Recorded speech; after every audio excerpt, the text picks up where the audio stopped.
This week's episode is an audio and video version of my monthly newsletter. If you want to receive it to your email or to LinkedIn, check out the links in the episode description. If you got behind on listening to episodes, I'll be summarizing the past month's worth of episodes. So welcome to Plants Dig Soil, a podcast about realistic regen ag.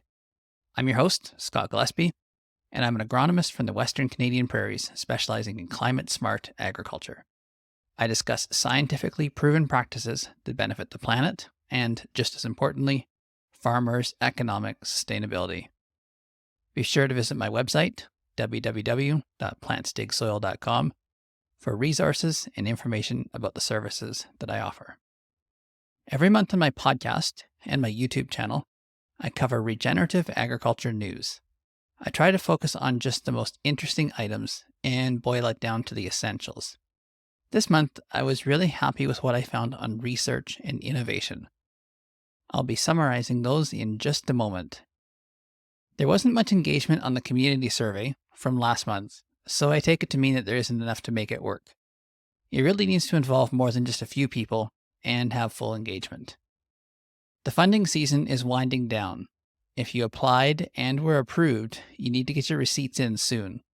If you're planning to do something next year, the intake isn't until February of 2024, so we can work on applications through the coming months. I just want to highlight what I do. I have my consulting options. The pricing reflects the independent structure of the business. You pay for the advice, and that's it. I do not sell any products. I will recommend them where I see fit, but I make no money from your use of anything I recommend. We can work remotely or in person, or a combination of the two. You're not tied to long-term commitments. I give you everything and you're free to implement on your own or with another company.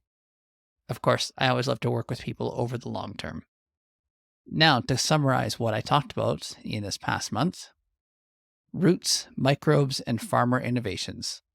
Unearthing root secrets. While mixed crops explore different areas of the soil, their root mass is no different than a single species mix. Microbial mysteries unveiled.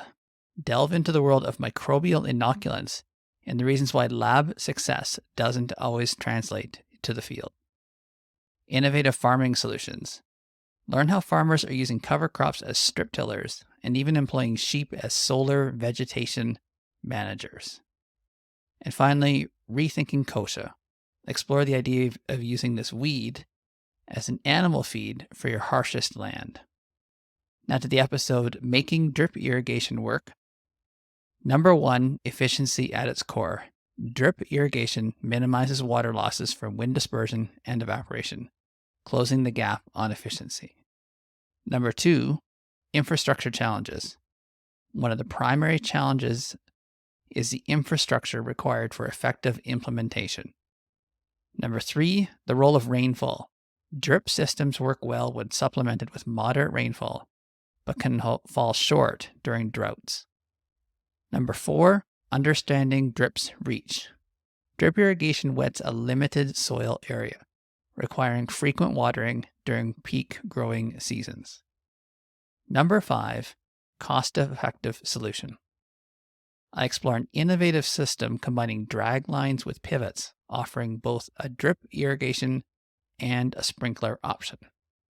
Number 6, concerns and solutions. Disease transfer and wear and tear on pivots are potential drawbacks of this system, but I think they can be mitigated. And finally, I did an episode on Deep Work, a book by Cal Newport. There's 3 main takeaways that I talked about in this episode. First of all, time blocking.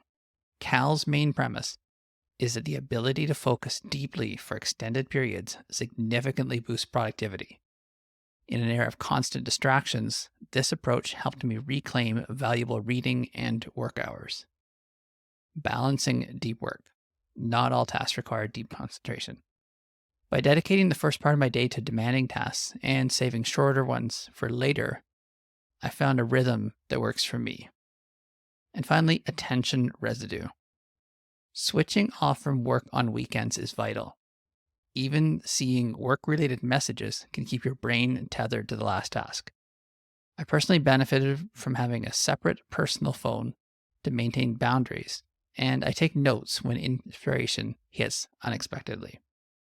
So to wrap up this episode, the SCAP funding is available for next year.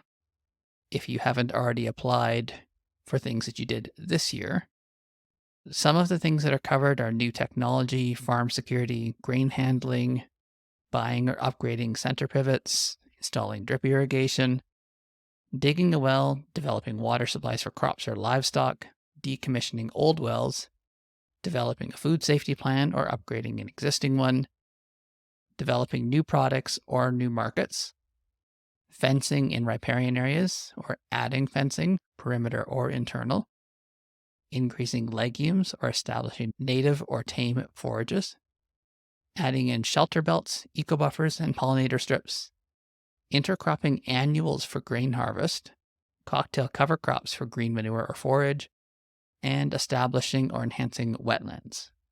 The important thing is that my fees can usually be included in the funding. So there's really no reason to not try some of these new practices, especially when my fees and the costs of starting something new can be covered. And I just want to highlight my course, Profitable from the Start, Cover Crops for the Prairies. You'll make a cover crops first plan, which covers the fit, implementation, return on investment, species, and termination. CCA credits are available for the continuing education credits that you do need for your CCA designation. Thanks for listening, and I will talk to you again next week.